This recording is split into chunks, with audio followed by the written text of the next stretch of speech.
Howdy, everybody. Christina Palmer here, one of your Magnolia State School Counselor Association board members. I'm so glad that you came back to join me for another week of Fill a Form Friday. So today we're going to be talking about a form that to me is a form that never stops growing and never stops changing. And it is one form that kind of helps keep me organized through the year, and that is the annual calendar. The annual calendar is very simple, very easy. And it is basically there for people to see what you do all year. What are the things that you do to support students directly, indirectly, and to support your program and your school?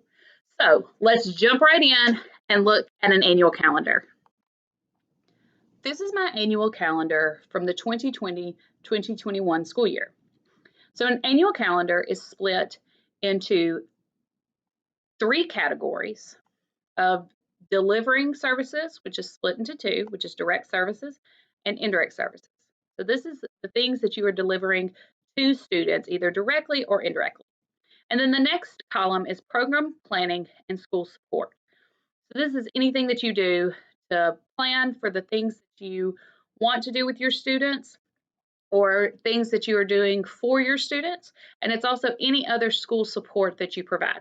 So the first thing is we have it all sectioned out by months. But the first thing is I have ongoing services. My ongoing services are things that I do every month. So individual counseling, group counseling, classroom guidance. I'm also in charge of PBIS rewarding, and I'm on the crisis response team, as well as doing risk assessments here at my school. Indirect services that I provide all year are these listed below.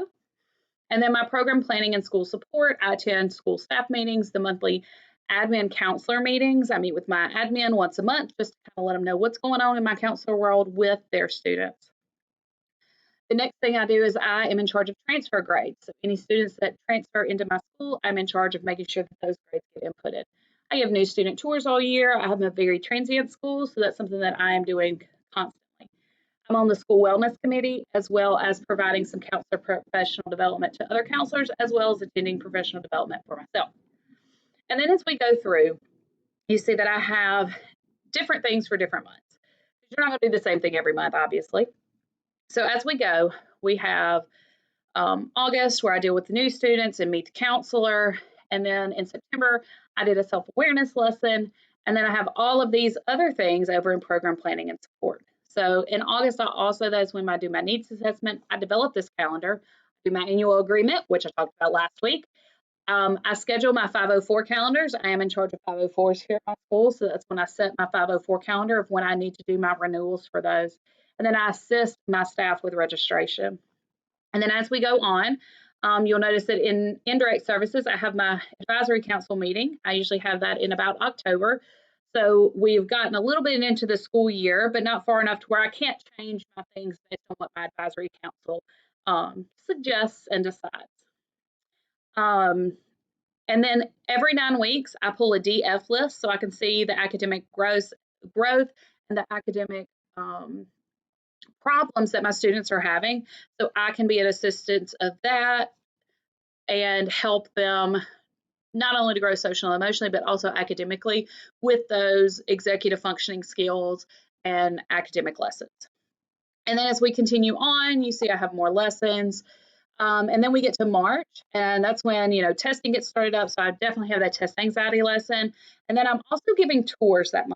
I take my students to South Haven Middle, and they get a tour there, and I'm planning those tours. And that's why it's listed here under indirect. And then when they actually come, and I actually need to add that to my calendar because they usually come in about April, and we usually go to the middle school in April. I need to add that we are actually going on those tours in these months because that is direct service because we are taking them and I'm answering questions while I'm there, or I'm answering questions while my second graders that are coming up are here.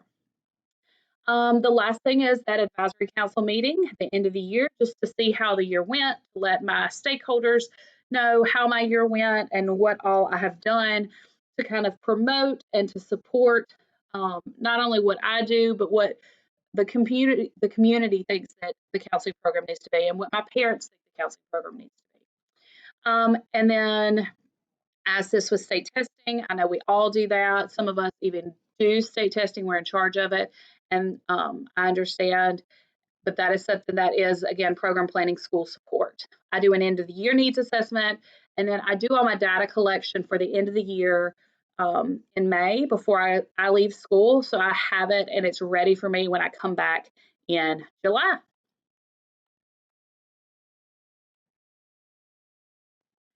So that is the annual calendar. The annual calendar is a wonderful advocacy tool because once you use it and you put all the things that you do every month on that calendar, it shows your principal and shows your other stakeholders what you do and all the things that you do to support the students in our schools. And it is great to be able to have and to show your principal or show your teachers and say, hey, this is what I'm doing to help kids. This is what my job entails. And when you have that for your principal and you're like, hey, this is what I'm doing all year, maybe they won't give you something extra to do. So I hope you've enjoyed my Fellow Form Fridays. Next week, y'all get someone new. Crystal Brewer will be here to present on the classroom and group mindset and behavior action plans. And it is actually a new form from ASCA, and it is a wonderful, wonderful tool for data usage. So I hope you enjoy that next week. And thank you again for joining me for our Fill a Form Friday. Have a wonderful weekend, guys. Bye.